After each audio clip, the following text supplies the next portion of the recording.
प्रशांत आंबे धमकी प्रकरणात आमदार संजय गायकवाडांची चौकशी होणार। राजारामपुरी पोलीस लवकरच नोटीस पाठवणार। गायकवाडांच्या समर्थकांकडून प्रशांत आंबे यांना धमक्यांचे फोन सुरूच।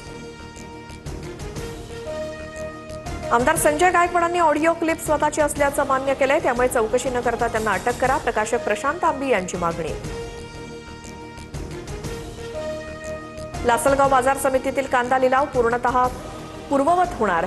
लिलाव प्रक्रियेत सहभागी न होण्याचा व्यापारी असोसिएशनचा निर्णय मागे। कांदा उत्पादक शेतकऱ्यांना मोठा दिलासा।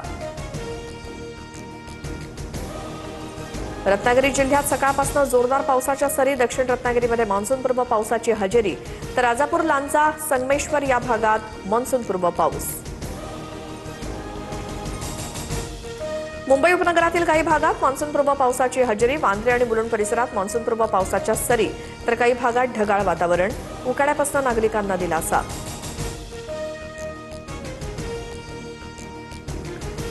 विदर्भाला उष्णतेचा रेड अलर्ट कायम। अकोला, अमरावती आणि वर्ध्याला रेड अलर्ट, तर नागपूर, चंद्रपूरला ऑरेंज अलर्ट। तापमानात वाढ झाल्यामुळे काळजी घेण्याचं आवाहन। यवतमाळ जिल्ह्यात उष्माघाताने 4 जणांचा मृत्यू झाल्याचा संशय। दिग्रसमध्ये एकाच दिवशी 3घांचा मृत्यू, तर बाभुळगाव तालुक्यात एका वृद्धाचा मृत्यू।